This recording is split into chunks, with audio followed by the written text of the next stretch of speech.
नमस्कार। आप सभी का हमारे चैनल राशि विद राखी पर स्वागत है। आज हम एक विषय पत्नी सुख के विषय में जानते हैं। पुरुष की कुंडली में शुक्र को पत्नी का कारक माना गया है। शुक्र जो है उसे पत्नी का रूप माना गया है।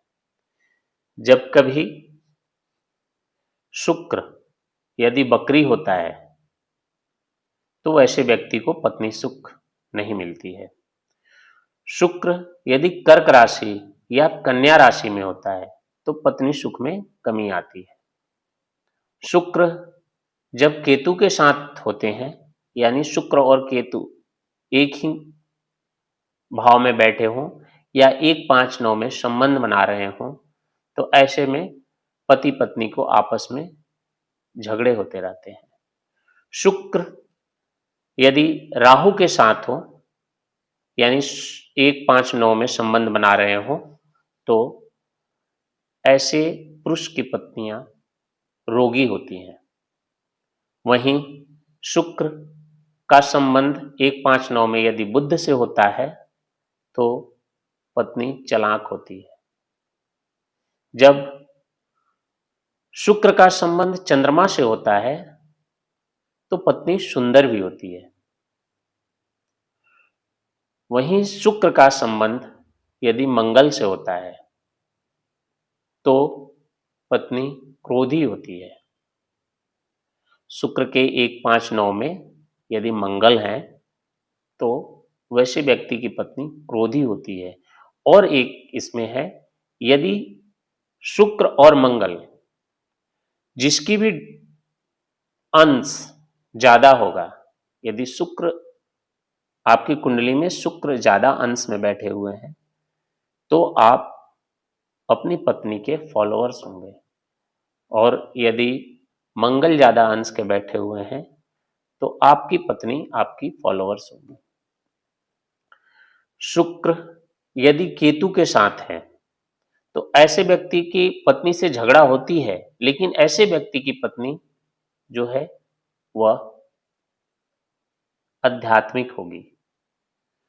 शुक्र के साथ गुरु बैठे हुए हैं तो यह एक अच्छा योग भी बनता है धन के लिए, लेकिन ऐसे व्यक्ति की पत्नी जो है धार्मिक होंगी। शुक्र के साथ जब सूर्य होते हैं, सूर्य जो हैं वो स्वाभिमानी ग्रह हैं, और ये जिसके साथ भी होते हैं उनके अंदर स्वाभिमान आ जाता है। तो शुक्र के साथ सूर्य होने पर ऐसे व्यक्ति की पत्नी स्वाभिमानी होंगी, उनके अंदर अहम होगा। शुक्र जब शनि के साथ होते हैं या शुक्र और शनि का संबंध होता है तो ऐसे व्यक्ति की पत्नी कामकाजी होती हैं, जॉब करती हैं या कर्मठ होती हैं। आपकी कुंडली में शुक्र स्वग्रही होते हैं या उच्च के होते हैं तो ऐसे व्यक्तियों की पत्नी के सुख अच्छे मिलते हैं। उनकी पत्नी के साथ उनका संबंध आजीवन अच्छा रहता है।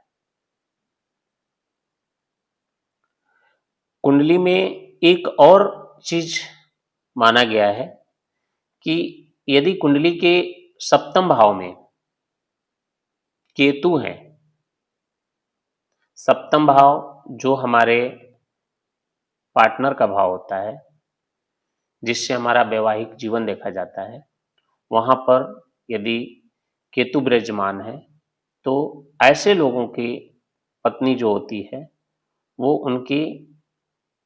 उन दोनों का संबंध पिछले कई जन्मों का होता है, और ऐसे लोगों के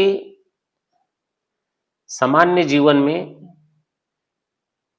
छोटी मोटी लड़ाइयां होते रहती है। केतु का सप्तम भाव में होने से आपस में झगड़े होते रहते हैं, लेकिन ये चीज देखने को मिलता है यदि आपकी कुंडली में या जिसकी भी इस कुंडली में है, तो आप देखेंगे कि ऐसे लोग आपस में झगड़े करेंगे लेकिन बोलेंगे छोड़ो यार, छोटी सी बात है, उसको निग्लेक्ट कर देते हैं, क्योंकि इन दोनों का संबंध पिछले जन्मों का होता है, पिछले कई जन्मों का होता है।